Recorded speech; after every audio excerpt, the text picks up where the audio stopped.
Cliff LeGrange at the Baptist Mission Schoolhouse on Keelboat Pass.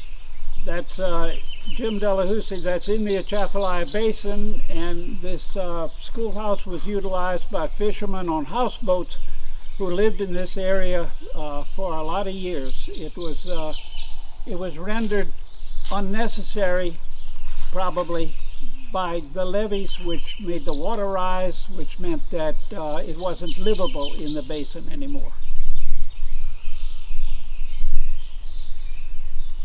They actually abandoned the schoolhouse about the same time they abandoned Bayou Shane. Yeah.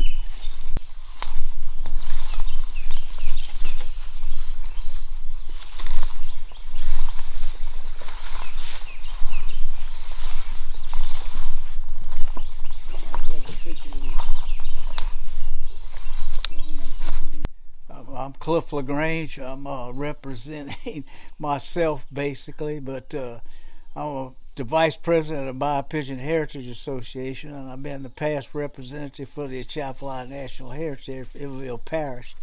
And we're inside the old Baptist Mission Schoolhouse on Keelboat Pass.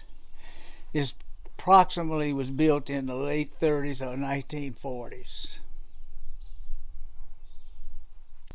And I actually know two living people that went to school here. They were kin to my wife's. They are my wife's first cousin. They were Guillories, and they left here in 1950 and moved their houseboat to Bayou Pigeon.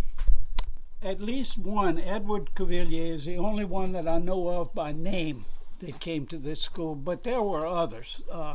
The reason I know that is that when Edward was 8 or 9 years old, he was hitching a ride on a boat that came from down the lake, which was carrying other students.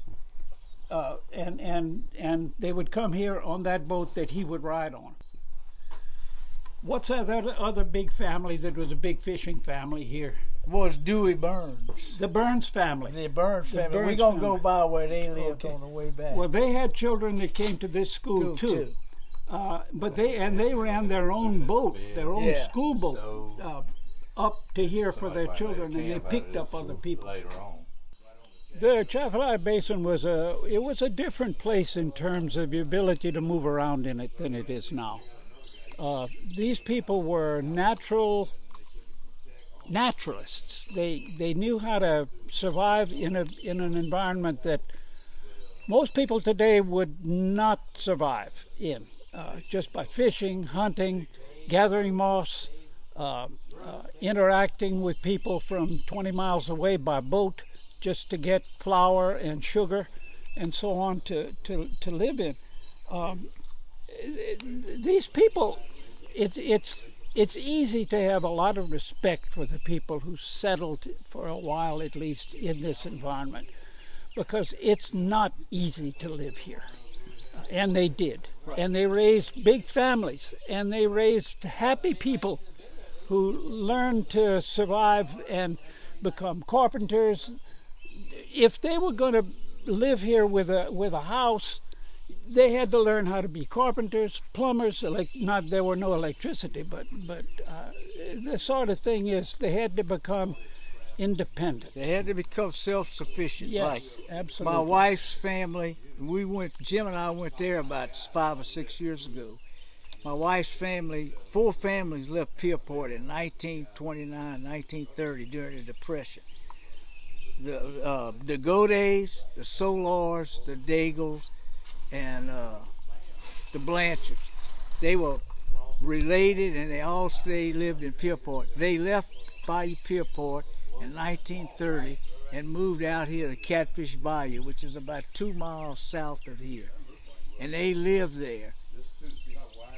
They had to catch, kill, or grow everything they ate. There was nothing. They had a boat come by periodically, a fish boat that would bring flour and stuff like that, but everything else. So that is what Jim says, a pretty good testimony to the people out here. They had to catch, kill, or grow whatever they ate to survive.